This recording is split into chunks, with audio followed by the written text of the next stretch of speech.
ಇವತ್ತು ಬಸ್ಸಿನಲ್ಲಿ ಎಲ್ಲಿಗೆ ಹೋಗಿದೆ ಗೊತ್ತಾ?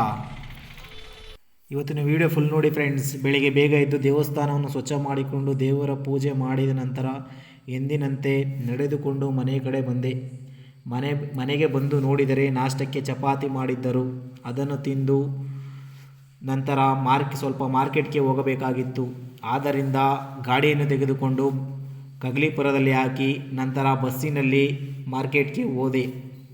ನಂತರ ಈ ಅಂಗಡಿಗೆ ಹೋಗಿ ರೋಟರ್ ಬ್ಲೇಡ್ಗಳನ್ನು ಹಾಗೂ ಜೇಂಟ್ಗಳನ್ನು ತೆಗೆದುಕೊಂಡು ಕಲಾಸಿಪಾಳ್ಯ ಮಾರ್ಕೆಟ್ಗೆ ಬಂದು ನಂತರ ಸ್ವಲ್ಪ ಸಮಯದ ನಂತರ ಬಸ್ಸು ಬಂತು. ಅದನ್ನು ಹತ್ತಿಕೊಂಡು ಕಗ್ಲಿಪುರಕ್ಕೆ ಬಂದು ನಂತರ ರೋಟರ್ ಬ್ಲೇಡು ಮತ್ತು ಜೇಂಟ್ಗಳನ್ನು ಎತ್ತುಕೊಂಡು ಗಾಡಿಯಿಂದ ಮನೆ ಕಡೆ ಬಂದು ನಂತರ ನಮ್ಮ ಮಾವನವರ ಗಾಡಿ ನಮ್ಮ ಮನೆಯ ಹತ್ತಿರ ಇತ್ತು. ಅದನ್ನು ತೆಗೆದುಕೊಂಡು ಹೋಗಿ ಅವರ ಮನೆ ಹತ್ತಿರ ಹೋದೆ.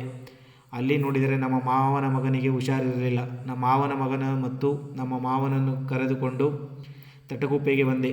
ಅವರಿಗೆ ಆಸ್ಪತ್ರೆಯನ್ನು ತೋರಿಸಿ ನಂತರ ಹಾಲು ಹಾಕಲು ನಮ್ಮ ಮಾವನವರನ್ನು ಕರೆದುಕೊಂಡು ಹೋದೆ. ಇದೇ ಡೈರಿಯಲ್ಲಿ ನೋಡಿ ಹಾಲು ಹಾಕಿ ಮನೆಗೆ ಬಂದೆ. ನಂತರ ಇವನು ಬಂದನು.